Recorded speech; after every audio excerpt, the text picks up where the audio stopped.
Hello everyone. ఈరోజు వీడియోలో మనం ఫార్మసీకి సంబంధించినటువంటి మిత్స్ అండ్ రియాలిటీస్ గురించి అయితే డిస్కస్ చేద్దాం. Like AI will replace the pharmacist అనేసి కానీ, లైక్ ఫార్మసీ అంటే కేవలం కెమిస్ట్రీ మాత్రమే కానీ, సో ఫార్మసీ చేస్తే ఫ్యూచర్ ఉండదు. సో ఇలాంటి మిత్స్ అయితే డిస్కస్ చేద్దాం. సో ఇలాంటి టాప్ 15 మిత్స్ అండ్ రియాలిటీస్ గురించి డిస్కస్ చేద్దాం. మీరు కూడా నా ఛానల్ ఫస్ట్ టైం వచ్చినట్లయితే, దిస్ ఈజ్ ఆదిత్య, నేను ఒక pharmacy student. Welcome back to the behind prescription 46. So మీకు కూడా ఈ వీడియో నచ్చినట్లయితే ప్లీజ్ లైక్, షేర్ చేసి సబ్స్క్రైబ్ అయితే చేసుకోండి. Let's begin the today's video.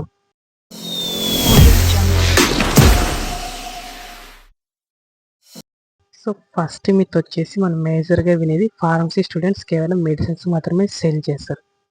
So but in reality మనం హాస్పిటల్ ఫార్మసీస్లో కానీ, ఫార్మకో విజిలెన్స్ కానీ, క్లినికల్ ట్రయల్స్లో కానీ, అలాగే క్లినికల్ రీసెర్చ్లో అండ్ ఫార్మస్యూటికల్ ఇండస్ట్రీస్ లాంటి డిఫరెంట్ జాబ్ రోల్స్ అయితే చేయొచ్చు. సో మన సెకండ్ మిత్ వచ్చేసి ఫార్మసీ ఈజ్ అనే ఈజీ కోర్స్. సో చాలామంది ఫార్మసీ అనేది ఈజీ కోర్స్ అనుకుంటారు, బట్ ఇందులో మనకి different subjects like chemistry, pharmaceutics, pharmacology, clinical subjects different అయితే ఉంటాయి. సో దీని ద్వారా ఫార్మసీ అనేది అయితే నాట్ ఈజీ అనమాట.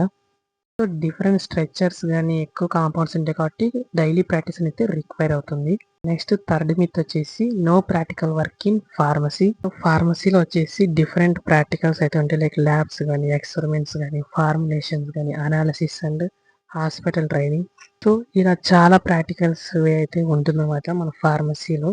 సో నెక్స్ట్ మిత్ వచ్చేసి ఫార్మసీ అంటే కెమిస్ట్రీ మాత్రమే. సో ఇది వచ్చేసి బిగ్గెస్ట్ మిత్ అనమాట. సో ఫార్మసీ అంటే anatomy, physiology, pharmacology, microbiology, pathology, clinical subjects లాంటి చాలా సబ్జెక్ట్స్ అయితే వితౌట్ కెమిస్ట్రీతో కూడా ఉంటాయి. సో నెక్స్ట్ మిత్ 5 వచ్చేసి pharmacist do not interact with the patients. అంటే పేషెంట్స్తో ఇంటరాక్ట్ కారని ఒక myth, but in the reality PharmD graduates అనేవాళ్ళు క్లినికల్ ఫార్మసిస్ట్గా వర్క్ చేస్తుంటే పేషెంట్స్తో డైరెక్ట్గా అయితే మనం లైక్ ఇంటరాక్షన్ అయితే ఉంటుంది. వాళ్ళకి టైప్ ఆఫ్ మెడిసిన్స్ ప్రిస్క్రైబ్ చేయడం లాంటి, లైక్ పేషెంట్ కేర్ లాంటి డిఫరెంట్ థింగ్స్లో. సో నెక్స్ట్ మిత్ వచ్చేసి ఫార్మసీ తర్వాత ఎలాంటి జాబ్స్ ఉండవు, లేదా జాబ్ ఆపర్చునిటీస్ తక్కువ ఉంటాయి అనేసి.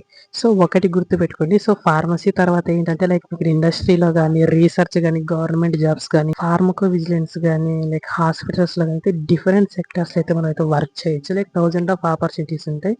సో ఈ మిత్ అయితే అసలే నమ్మొద్దు. సో నెక్స్ట్ మిత్ 7 వచ్చేసి ఓన్లీ బీఫామ్ స్టూడెంట్స్ మాత్రమే జాబ్స్ వస్తాయి. సో ఇది వచ్చేసి next biggest myth. So both B Pharm and ఫార్మడీకి అయితే సేమ్ ఆపర్చునిటీస్ అయితే ఉంటాయి, లైక్ ఈక్వల్ ఆపర్చునిటీస్ అన్నట్టు. లైక్ క్లినికల్ రీసెర్చ్ కానీ, ఫార్మకో విజిలెన్సెస్ కానీ, తర్వాత హాస్పిటల్స్లో వర్క్ చేయడం కానీ, ఫార్మసిస్ట్గా, సో సేమ్ జాబ్ రోల్స్ అయితే ఉంటాయి. So don't think that ఫార్మడీకి opportunities లేవు అనేసి అయితే అనుకోవద్దు. సో నెక్స్ట్ ఫార్మసీలో ఉన్న నెక్స్ట్ బిగ్గెస్ట్ మిత్ వచ్చేసి ఫార్మసీ చేస్తే కేవలం లో శాలరీస్ ఎప్పటికీ ఉంటాయి అనేసి. బట్ ఇన్ ద రియాలిటీ వచ్చేసి మీ యొక్క స్కిల్స్ని కానీ, మీ యొక్క ఎడ్యుకేషన్తో పాటు ఇంప్రూవ్ చేసుకుంటూ వస్తే మీ యొక్క శాలరీ అనేది ఇంక్రీజ్ చేస్తూ ఉంటుంది. అలాగే విత్ ఎక్స్పీరియన్స్తో కూడా మీ యొక్క శాలరీ అయితే ఇంక్రీజ్ చేయడం అయితే జరుగుతుంది. బట్ ఒకటైతే గుర్తుపెట్టుకోండి, ఇనిషియల్గా ఫార్మసీ ఫీల్డ్లో తక్కువ శాలరీస్ అయితే ఉంటాయి. సో నెక్స్ట్ మిత్ వచ్చేసి ఫార్మసీ స్టూడెంట్స్ ఓన్లీ మెమరైజ్. అంటే ఫార్మసీ స్టూడెంట్స్ కేవలం మెమరైజ్ మాత్రమే చేస్తారు డ్రగ్స్ అనేది ఒక మిత్ అనమాట. సో ఇదైతే తప్పనమాట. సో మీరు ఒక డ్రగ్ నేర్చుకుంటూ లైక్ దాన్ని మెమరైజ్ చేస్తూ దాని యొక్క యాక్షన్ కానీ, మెకానిజం కానీ నేర్చుకోవడానికి అయితే ట్రై చేయండి.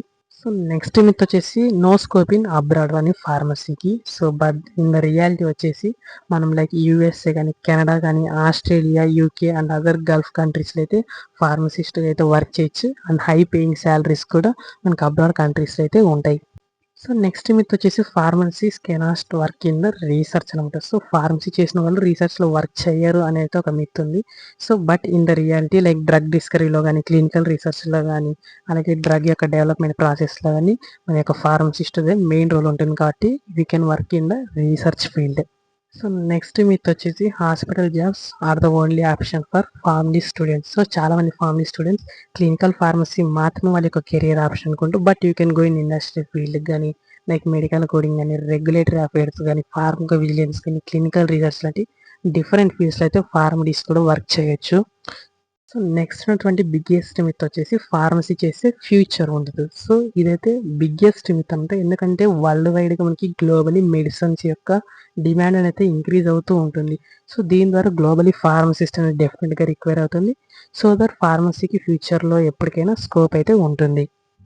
సో నెక్స్ట్ ఉన్న బిగ్గెస్ట్ మిత్ వచ్చేసి AI will replace the pharmacist అనమాట. సో ఇది కూడా ఒక మిత్ లాంటిది. ఎందుకంటే ఏఐ అనేది కేవలం ఫార్మసిస్ట్ని అసిస్ట్ అయితే చేయగలదు, కానీ పేషెంట్ కేర్ కానీ క్లినికల్ డెసిషన్ మేకింగ్ అయితే చేయలేరు. సో దీని బెస్ట్ ఎగ్జాంపుల్ వచ్చేసి మీరు ఏదైనా ఒక డిసీజ్ని కానీ ఆర్ మెడిసిన్ని కానీ మీరు చాట్ జీపీలో కానీ ఆర్ సమ్ అదర్ ఏఐస్లో కూడా మీరు యూజ్ చేసినట్టయితే, సో కొంచెం ఇన్ఫర్మేషన్ ఇచ్చిన తర్వాత లైక్ ఇట్స్ డాక్టర్ని లేదా ఫార్మసిస్ట్ని అయితే కన్సల్ట్ అవ్వమంటుంది. ఎందుకంటే AI cannot replace the pharmacist or the doctors. So ఈ విషయం అయితే గుర్తుపెట్టుకోండి. So it is a kind of myth అనమాట. నెక్స్ట్ వచ్చేసి లైక్ టాపర్స్ మాత్రమే ఫార్మసీ సర్వైవ్ అవుతారని. బట్ ఇన్ రియాలిటీ మీకు ఇంటర్లో కొంచెం కెమిస్ట్రీ బేసిక్స్ ఉన్న ఇక్కడ ఫస్ట్ ఇయర్ ఫార్మసీలో సేమ్ లైక్ ఇంటర్లో ఉన్న సబ్జెక్ట్స్ అండ్ బేసిక్స్ అయితే మళ్ళీ రిపీట్ చేయడం వల్ల సో మీరు డైలీ మీ ప్రాక్టీస్ అయితే మీ యొక్క నాలెడ్జ్ని గెయిన్ చేస్తూ మీరైతే సబ్జెక్ట్స్ అయితే ఈజీగా పాస్ అవ్వచ్చు. సో ఫార్మసీ అనేది మీకు సైన్స్ ఇంట్రెస్ట్ ఉన్నా లైక్ హెల్త్ కేర్ ఇంట్రెస్ట్ ఉన్నా మీకు లైక్ ఎక్కువ లెర్నింగ్ అనమాట. లైక్ బీఫామ్ అనేది 4 ఇయర్స్, సో ఫార్మడీ అనేది ఇంకా 6 ఇయర్స్ అయితే ఉంటుంది. సో మీరైతే చూస్ చేసుకుని వైజ్గా అయితే చూస్ చేసుకోండి. సో బిగ్గెస్ట్ రియాలిటీ ఏంటంటే ఫార్మసీ అయితే ఈజీ కాదు, బట్ మీకు కూడా ఇంట్రెస్ట్ అంటే లైక్ హెల్త్ కేర్ కానీ మెడిసిన్స్ మీద డెఫినెట్లీ ఇదైతే వర్త్ఫుల్ కోర్స్ అనమాట. సో మీకు కూడా ఫార్మింగ్కి సంబంధించి ఎలాంటి డౌట్స్ ఉన్నాయి just let me know down in the comments. So thanks for watching. Please like, share and subscribe to behind prescription 46.